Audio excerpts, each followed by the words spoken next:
is evidence that some human beings have been actually abducted by non-human entities. I know it sounds far-fetched, but it's true, because a book published later this week collects together some of their claims. Now, among the most remarkable is the case of Police Constable Alan Godfrey, who had a close encounter, a very real kind, on a dark winter's night in 1980. Now, while on patrol, he reported sighting what appeared to be a spaceship.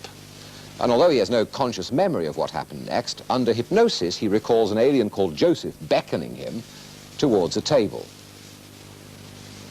And then some smaller aliens and a dog appeared, tugging and pulling him towards the table and forcing him to lie down. And then Joseph began an examination of Police Constable Godfrey, while the creatures tried to take his shoes and socks off.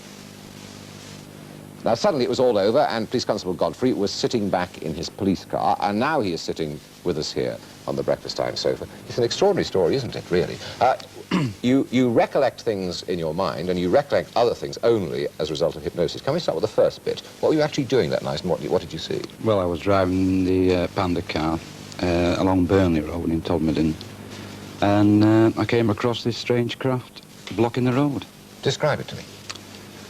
Well, it was about 20 feet high, about 14 feet wide. It was a diamond-shaped object, hovering about 5 feet off the ground. Now, at this point, you didn't see anybody, did you? No, I didn't see anything other than that. Did you approach it?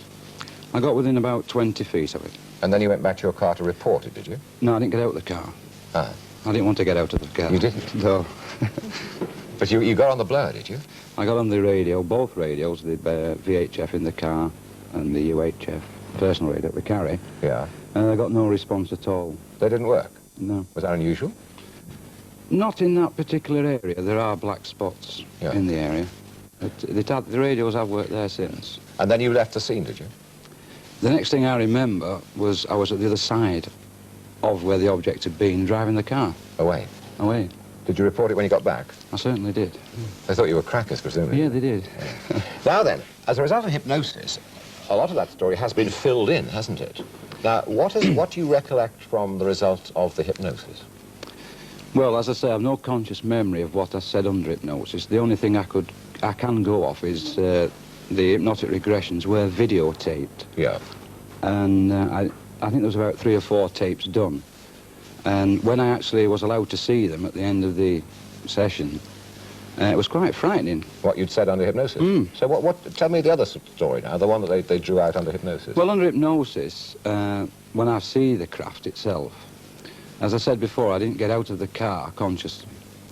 I find myself getting out of the car, and for some reason, I have no idea why, a strange, very powerful beam of light is shone towards me, which blinds me.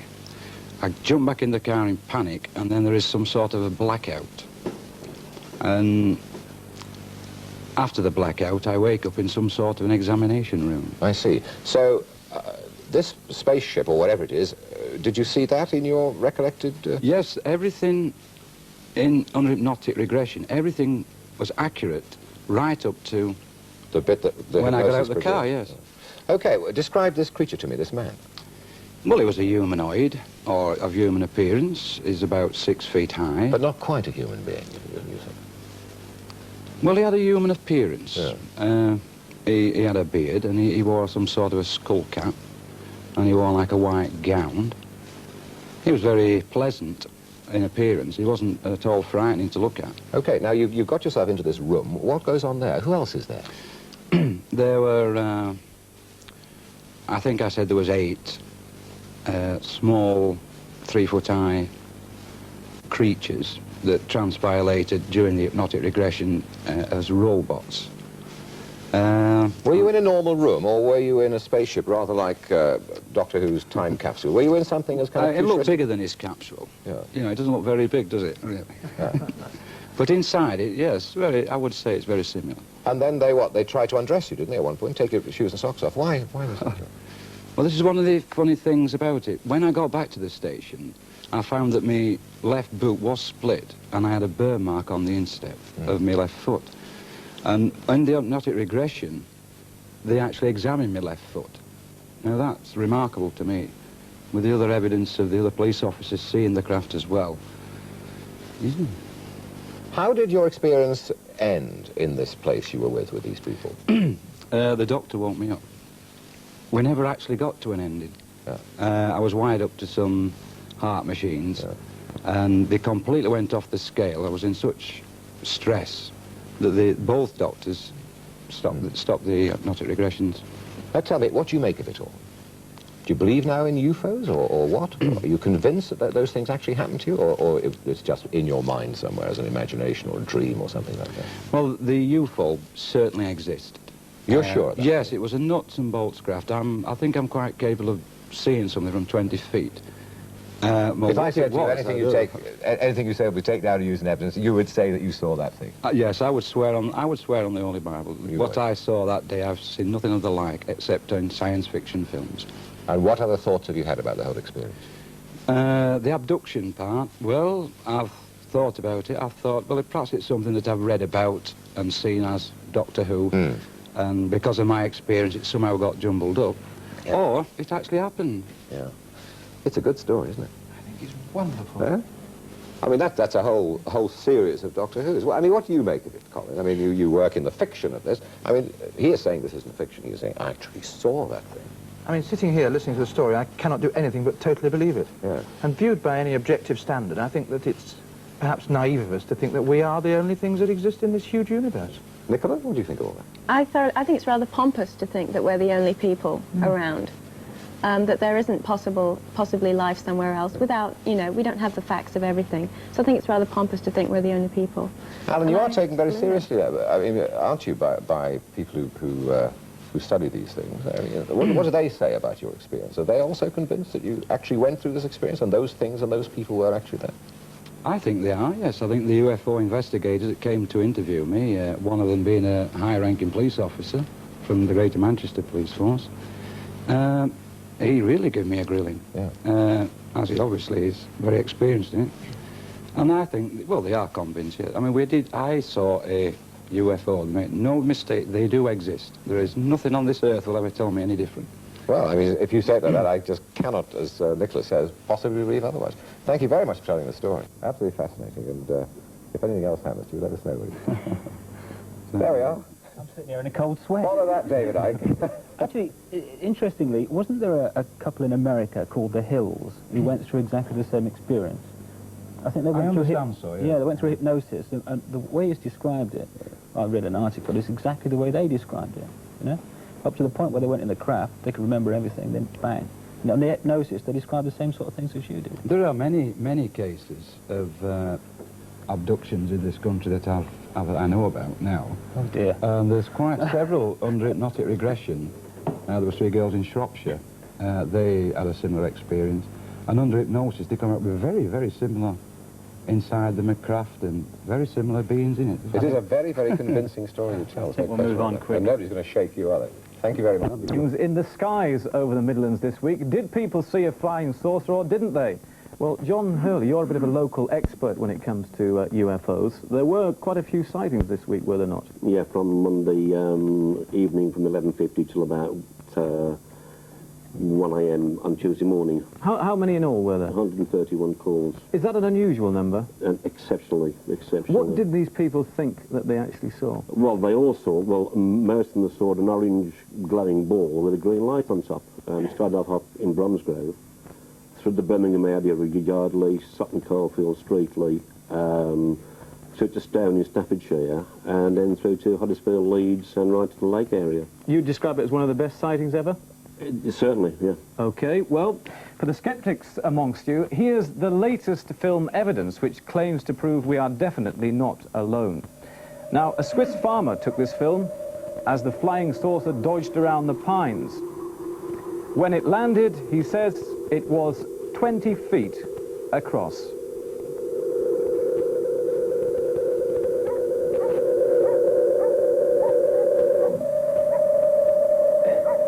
Now, seeing spacecraft is one thing, being taken aboard them is definitely another. We'll be talking to Linda Taylor and Alan Godfrey, who say they've done just that. They're in another part of our building at the moment for reasons which will become apparent very shortly. They're with our own newcomer, Debbie Davis. Debbie. Thanks, Andy. Well, both Linda and Alan say they've seen flying saucers. Not only that, but that they've actually been abducted and taken on board these UFOs. Linda, can you just briefly describe to me what sort of people did you see on board the spacecraft? They were very tall, around about 6'6". They had navy blue coveralls on, right up to the neck. They were sort of dark skin, yellowy, sort of grey skin, slanted eyes, and very black hair. But that's not something that you can remember in your conscious memory, No, is it? not at all. It's only in your subconscious, which That's is why correct. we've brought Joe Keaton in, who's a hypnotist. Now, Joe, I hope you're going to help them unlock their memories by taking them back to a subconscious state. Can you now prepare Linda and Alan for hypnosis, please, for a close encounter of what happened to them? Would you both make yourself more comfortable? Come further down in your chair, please. Try and rest your head, but it won't go too far back. You see, if your head falls forward, your throat will be restricted. Now, don't close your eyes. Well, we will be joining Debbie, and in fact seeing more of those two people later on in the programme, and perhaps reliving some of those moments in their subconscious. Should be very interesting indeed. But for the moment, we'll leave. There's a very lively debate there in soccer hooliganism. I suspect that's the subject we'll be coming back to before the end of this new series of Central Weekend. I'm actually in another part of the studio, as you, in the building rather, as you obviously know, because we've been undergoing hypnosis here, and we have two of our guests tonight, Linda Jones and Alan Godfrey. Alan actually hasn't gone under as such yet, but Linda has. And Joe Keaton, you've been managing to take Linda back to one of the moments when she was able to go aboard or at least confront something which she couldn't explain. Now, she thinks it was some kind of spacecraft, some UFO that she can't explain. How far did you actually get with her? Oh, we got her to a point of such extreme terror, and you were in the... People Yes, in the I studio actually witnessed watched. it, yeah. The heart was racing, the breathing was accelerated. She was looking at something that frightened her. And then, very, very slowly, she couldn't really explain what it was. First it was a ball coming out of the river. Then she said, it's above the river. And then she said, it's gone to the top of the tip. And gradually, she slipped, whether into a deeper or not. That's when she started talking to us. Okay, well, Linda, I know, is still obviously a bit groggy at the moment. She'll be talking to us later on in the programme. It is fascinating, I can promise you. There'll be more of that later. We're going to take a break now. Then we'll be asking why some men feel compelled to dress as women. Some of them... Nice little arrangement, that, wasn't it? Welcome back. From now until midnight, we'll be hearing from perfectly sane, respectable people who say they've been kidnapped by creatures from outer space. Now, the latest evidence that we don't have the universe to ourselves comes in a remarkable piece of film taken by a Swiss farmer. Now, it appears to show a spacecraft cruising above some pine trees. There you can see it. Skeptics should note that the swaying of the trees as the craft passes overhead is something which we are told is very hard to fake indeed.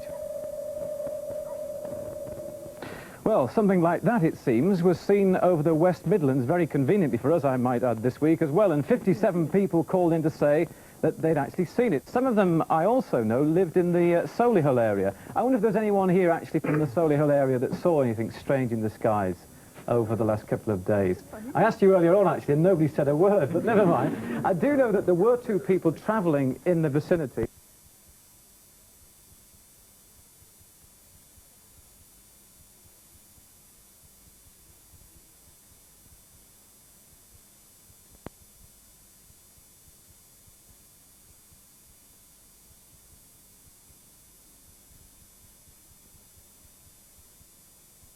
Next to you was with you. Yeah. What did you think it was, Fred? Oh, it was a very, very bright light.